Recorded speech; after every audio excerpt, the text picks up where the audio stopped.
Humberto de Campos, no livro Brasil, Coração do Mundo, Pátria do Evangelho, recebido em 1938 pelo médium Francisco Cândido Xavier, conta que em 1853, na cidade do Rio de Janeiro, já existia um pequeno grupo de estudiosos dos fenômenos espirituais, entre os quais se achavam o Marquês de Olinda e o Visconde de Uberaba.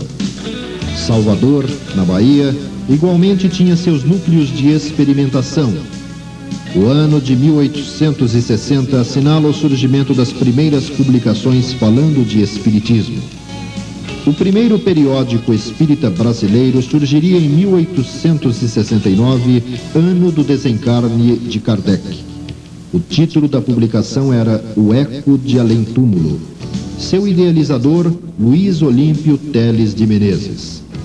4 anos após, em 1873, várias personalidades da sociedade carioca, como Bittencourt Sampaio, Francisco Dias da Cruz, fundavam, com estatuto impresso e demais formalidades exigidas, o Grupo Confúcio, que por 3 anos lutou contra os preconceitos da época. Sobre ele, nascia em 1876 a Sociedade de Estudo Espírita Deus, Cristo e Caridade, que em 1880, após várias dissidências, cederia lugar à Sociedade Espírita Fraternidade. Em 1883, Augusto Elias da Silva lançava O Reformador, publicação que ainda hoje existe, veiculando artigos, mensagens e comentários inspirados na doutrina espírita.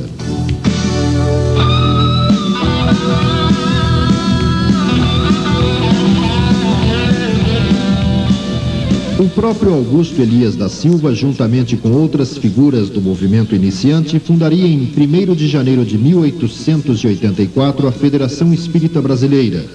Todavia, somente com o concurso e liderança de Bezerra de Menezes é que ela passaria a capitalizar as atenções daqueles que estudavam o espiritismo, transformando-se em órgão orientador das instituições espíritas, até que novos acontecimentos vieram, já na metade do século XX, a dividir as opiniões da comunidade espírita sobre as reais condições da organização sediada no Rio de Janeiro. Como reflexo da iniciativa, outros estados foram fundando suas federações, cujo poder de influenciação sobre as casas espíritas sempre foi e é restrito pela própria característica doutrinária, que permite interpretações livres para suas propostas.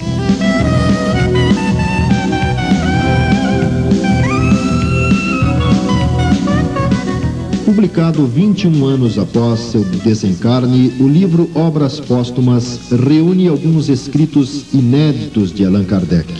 Dentre estes, encontra-se Constituição do Espiritismo, onde o codificador apresenta uma previsão sobre a evolução e desenvolvimento do Espiritismo no mundo. O segundo item dessa apreciação abordava a questão dos cismas, na qual Kardec previa o surgimento de divergências quanto à interpretação dos fatos e leis que se achavam sintetizados na codificação e outras que pudessem vir a fazer parte dela. Nada mais natural, visto a doutrina espírita ter o caráter dinâmico. O capítulo do livro merece ser lido, especialmente no trecho reproduzido a seguir. Nele, uma afirmação importante do codificador. Não será, pois, invariável o programa da doutrina, senão com referência aos princípios que hoje tenham passado à condição de verdades comprovadas. Com relação aos outros, não os admitirá como há feito sempre, senão a título de hipóteses, até que sejam confirmados. Se lhe demonstrarem que está em erro acerca de um ponto, ela se modificará nesse ponto. E como nos basearmos em tais princípios se não os conhecemos? Cumpre-nos ler, estudar e meditar sobre as obras básicas que nos possibilitarão discernir pelo mais acertado.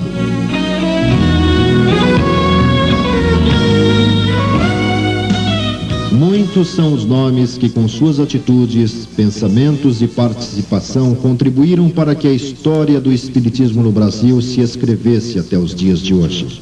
Lutando contra preconceitos comuns na sociedade do início do século, Homens dos mais diferentes graus de cultura e classe social se empenharam na propagação e defesa dos princípios compilados e organizados por Allan Kardec. Em São Paulo, o imigrante português Antônio Gonçalves da Silva Batuíra, que residia no Brasil desde 11 anos de idade e que, além das ideias espíritas, traduziu suas convicções por várias obras de caridade e filantropia.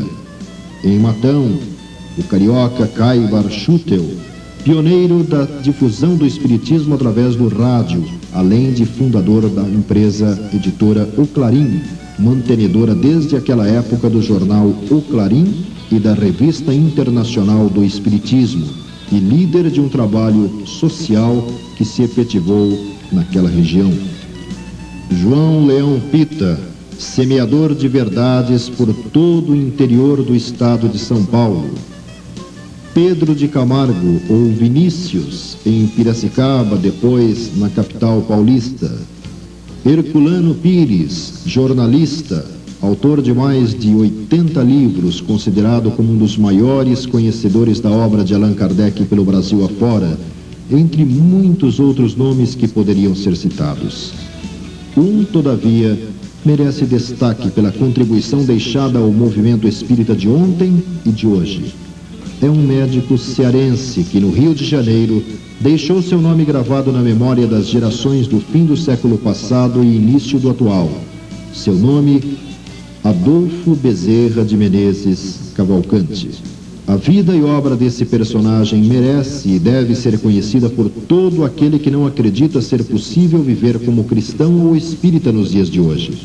São mensagens extremamente positivas e nos indicam os meios de vencer o mundo para ascendermos a melhores planos evolutivos.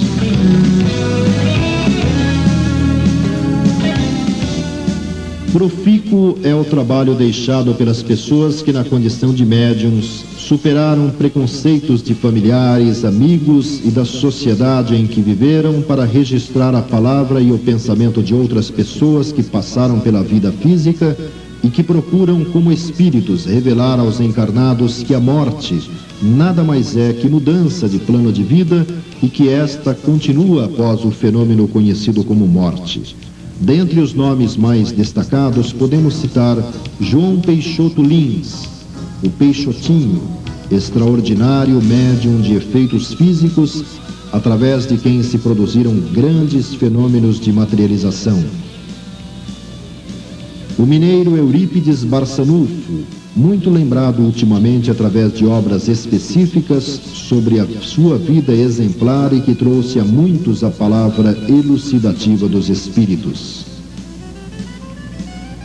Zilda Gama, professora mineira que a partir de 1918 passou a dedicar parte de seu tempo a desenvolvimento e educação de sua mediunidade, através da qual foram recebidas obras de Victor Hugo e diversos outros autores.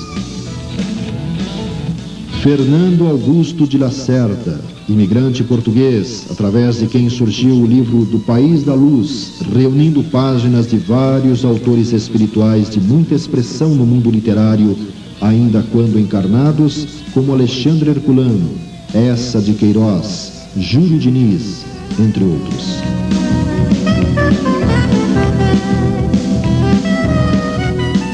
Francisco de Paula Cândido Xavier, ou simplesmente Chico Xavier, destaca-se pela qualidade e quantidade de escritos recebidos do plano dos espíritos por seu intermédio ao longo de mais de meio século de trabalho, enfeixados em mais de 300 livros.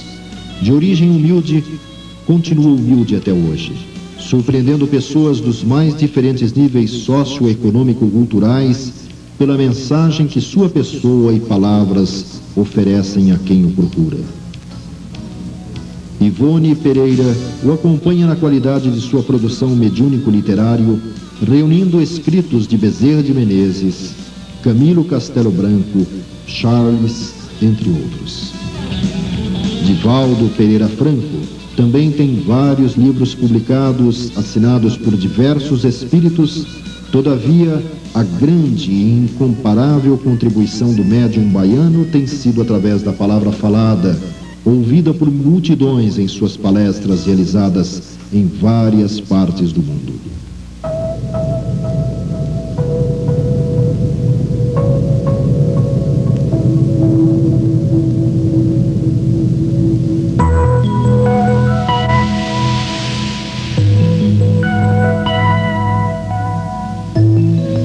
Enganam-se aqueles que acreditam que através da mediunidade poderiam oferecer uma contribuição maior ao espiritismo e ao próximo mais necessitado.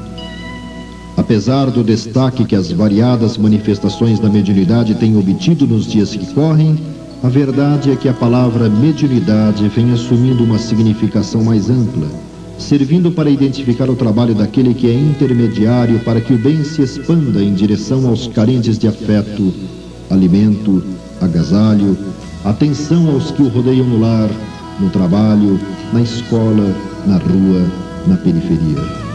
Deixemos a contribuição mediúnico-literária para aqueles que se encontram em atividade. Não dispersemos nosso esforço, mas canalizemo-lo para amealhar recursos aos que trabalham pela difusão do espiritismo no centro espírita, produzindo mensagens, assistindo a carentes, submetendo-nos às disciplinas e à organização do centro. Ou ofereçamos energias mentais, integrando-nos no voluntariado, desempenhando o máximo, seja qual seja a atribuição a nós conferida, para que se multipliquem os braços que talvez estejamos mantendo cruzados.